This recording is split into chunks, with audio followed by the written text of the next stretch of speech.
اگر مجبوری میں ایمان لایا جائے تو اس کا کیا فائدہ ہوگا، اور قرآن مجید میں اللہ نے کافروں کا انجام کیوں بیان کیا؟ آئیے ان سوالات کے جوابات جانتے ہیں آج کے ایپیسوڈ میں۔ بسم اللہ الرحمن الرحیم۔ ناظرین محترم، السلام علیکم ورحمۃ اللہ وبرکاتہ۔ سبیل قرآن کے اس تفسیری پروگرام میں ایک بار پھر آپ سبھی کا استقبال کرتے ہیں۔ آج آپ کے سامنے سورہ غافر کی آخری آیت یعنی آیت نمبر 85 کی تفسیر لے کر حاضر ہوئے ہیں۔ آئیے سب سے پہلے اس آیت کی تلاوت کو اس کے ترجمے کے ساتھ سن لیتے ہیں۔ كتاب أنزلناه إليك مبارك ليدبروا آياته وليتذكر أولو الألباب بسم الله الرحمن الرحيم فلم يك ينفعهم إيمانهم لما رأوا بأسنا سنة الله التي قد خلت في عباده وخسر هنالك الكافرون۔ تو جب ان لوگوں نے ہمارا عذاب آتے دیکھ لیا تو اب ان کا ایمان لانا کچھ بھی فائدہ مند نہیں ہو سکتا۔ یہ خدا کی عادت ہے جو اپنے بندوں کے بارے میں صدا سے چلی آتی ہیں، اور کافر لوگ اس وقت گھاٹے میں رہے۔ اب آئیے سورہ غافر کی آیت نمبر 85 میں موجود ایک نقطے کو بھی جان لیتے ہیں۔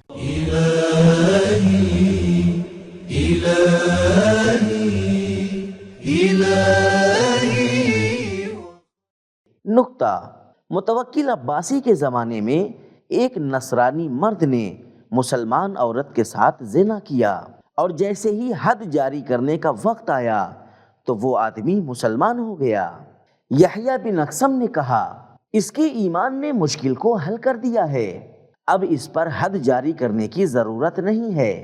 لوگوں میں چیمی گوئیاں ہونے لگیں تو متوکل نے امام علی نقی علیہ السلام کو خط لکھا اور مسئلہ پوچھا۔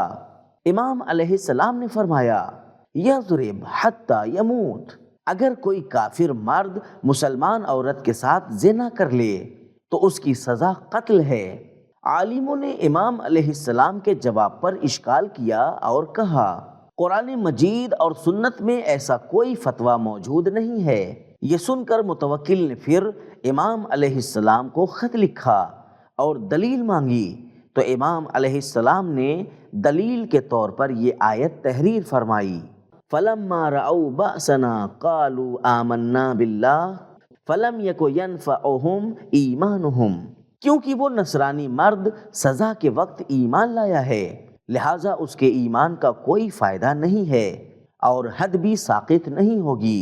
تفسیر نور الثقلین۔ سورہ غافر کی آیت نمبر 85 کی تلاوت، ترجمہ اور اس کے ایک نقطے کو جان دینے کے بعد اب آئیے اس آیت کے اہم پیغامات کو بھی جان لیتے ہیں۔ كتاب أنزلناه إليك مبارك ليدبروا۔ پیغام نمبر 1، مجبوریاں انسان کی فطرت کو نکھار دیتی ہیں اور کفار ایمان لے آتے ہیں، لیکن مجبوری میں ایمان لانے کا کوئی فائدہ نہیں ہے۔ نمبر 2، ایمان اختیاری ہونا چاہیے، مجبوری میں نہیں۔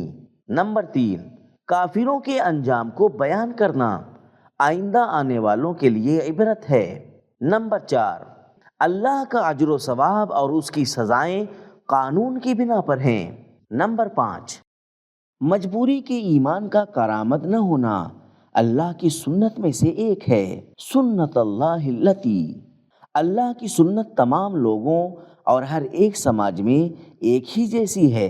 وَلَن تَجِدَ لِسُنَّتِ اللَّهِ تَبْدِيلًا، سورہ احزاب آیت نمبر 62، سورہ فاطر آیت نمبر 43، سورہ فتح آیت نمبر 23۔ نمبر 6، موت کے وقت انسان کا نقصان ظاہر ہوگا۔ نمبر 7، مجبوری کے ایمان میں صرف گھاٹا ہے کیونکہ وہ انسان کو عمل کا موقع نہیں دیتا۔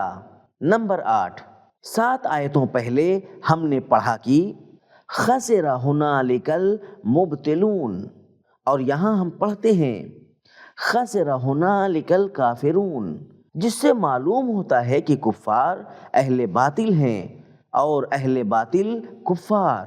والحمد للہ رب العالمین۔